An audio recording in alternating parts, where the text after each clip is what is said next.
தாவீதின் ஸ்தோத்திர ஜெபம். அவர்கள் கூப்பிடுகிறார்கள், அவர்களை ரட்சிப்பார் ஒருவரும் இல்லை. கர்த்தரை நோக்கி கூப்பிடுகிறார்கள், அவர்களுக்கு அவர் உத்தரவு கொடுக்கிறதில்லை. நான் அவர்களை காற்று முகத்திலே பறக்கிற தூளாக இழுத்து தெருக்களில் உள்ள சேற்றைப் போல் அவர்களை எரிந்து போடுகிறேன்.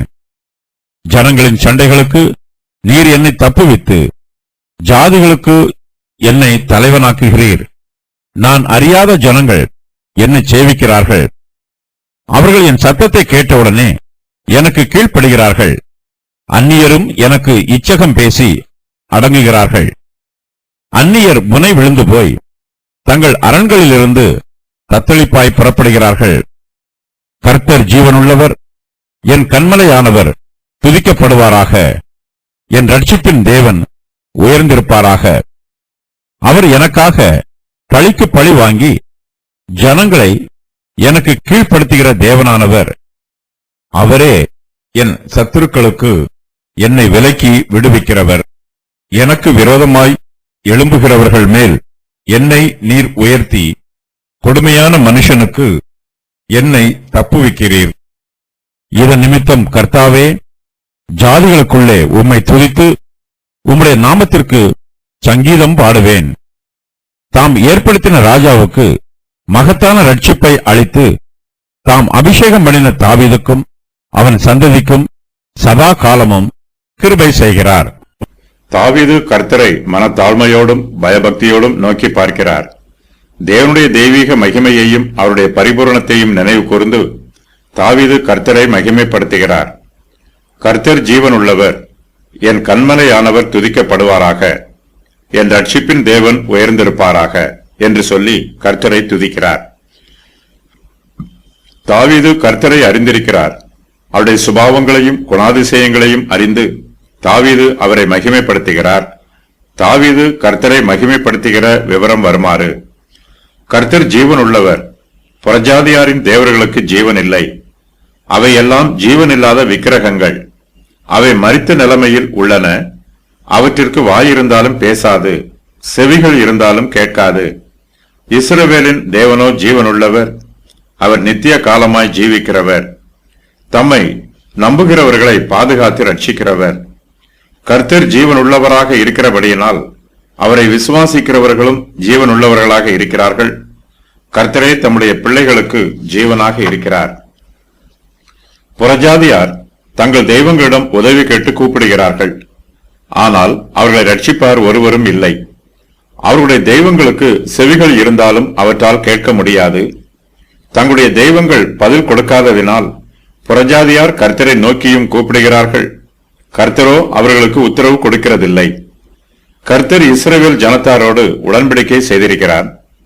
புறஜாதியார் இஸ்ரவேல் புத்திரருக்கு சத்துருக்களாக இருக்கிறபடியினால் அவர்கள் கர்த்தருக்கும் சத்துருக்களாக இருக்கிறார்கள்.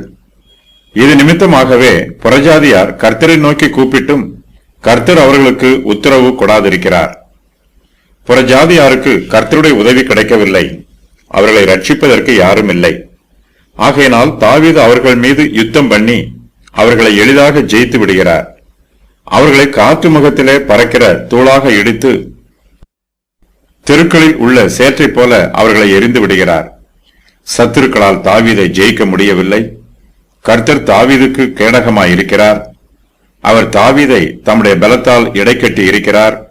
இதன் நிமித்தமாய் தாவீது கர்த்தருடைய பலத்தினால் அவர்களை எளிதாக சங்காரம் பண்ணிவிடுகிறார். தேவன் உத்தமர். இந்த வார்த்தைக்கு அவர் பரிபூரணம் உள்ளவர் என்றும் பொருள் சொல்லலாம். கர்த்தர் தமக்கு தாமே உத்தமராக இருக்கிறார். அவருடைய வழியும் உத்தமமானது. கர்த்தர் எதை ஆரம்பித்தாரோ அதை கட்டி முடிப்பதற்கு திராணி உள்ளவர். கர்த்தர் உண்மை உள்ளவர். கர்த்தருடைய வசனம் புடமிடப்பட்டது. தாவீது கர்த்தருடைய வார்த்தையை நம்பினார். கர்த்தர் அவரை கைவிடவில்லை. தம்மை நம்புகிற அனைவருக்கும் கர்த்தர் கேடகமாய் இருக்கிறார். பல வேளைகளில் நாம் கர்த்தருக்கு உண்மை இல்லாதவர்களாய் இருக்கிறோம். ஆனாலும் நம்முடைய கர்த்தர் தம்முடைய கிருபையினால் நமக்கு உண்மை உள்ளவராகவே இருக்கிறார். கர்த்தர் தாவீதுக்கு அநேக வாக்குத்தத்தங்களை கொடுத்திருக்கிறார். இந்த வாக்குத்தத்தங்களை எல்லாம் நிறைவேற்றுவதில் கர்த்தர் உண்மை உள்ளவர். கர்த்தருடைய வாக்குத்தத்தங்கள் எல்லாம் இயேசு கிறிஸ்துவிற்குள் ஆம் என்றும் ஆமென் என்றும் இருக்கிறது. கர்த்தர் தம்முடைய வார்த்தையின் பிரகாரமாக தம்முடைய பிள்ளைகளை பாதுகாத்து பராமரிக்கிறார்.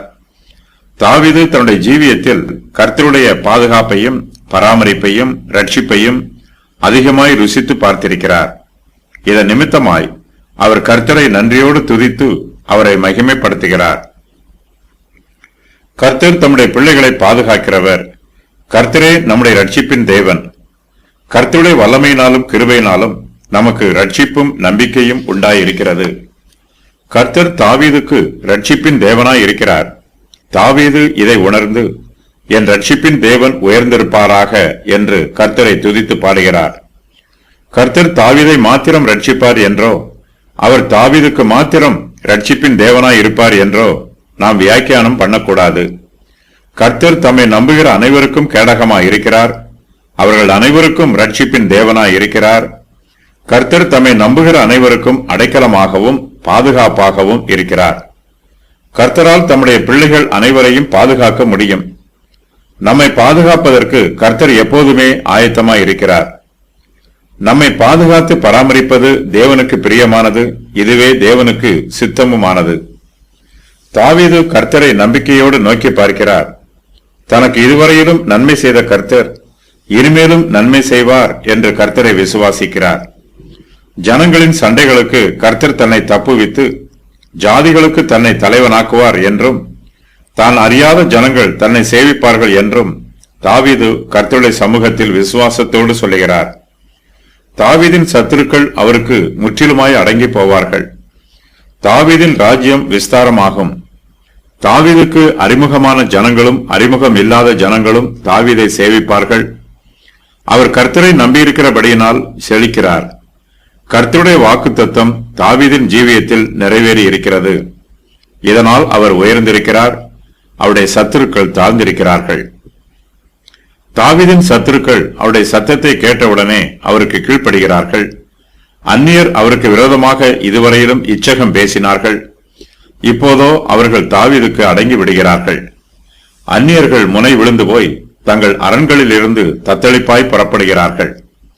கர்த்தர் தாவீதின் சத்துருக்களை தாவீதின் நிமித்தமாய் பழிக்கு பழி வாங்குகிறார். தாவீதின் சத்துருக்களை அவருக்கு கீழ்ப்படுத்துகிறார். சத்துருக்கள் மூலமாய் தாவீதுக்கு ஏராளமான நெருக்கங்கள் உண்டாயிற்று, ஆபத்துக்களும் உண்டாயிற்று. கர்த்தரே தாவீதை அவருடைய சத்துருக்களுக்கு விலக்கி விடுவிக்கிறார். சவுல் கொடுமையான மனுஷனாய் இருக்கிறார்.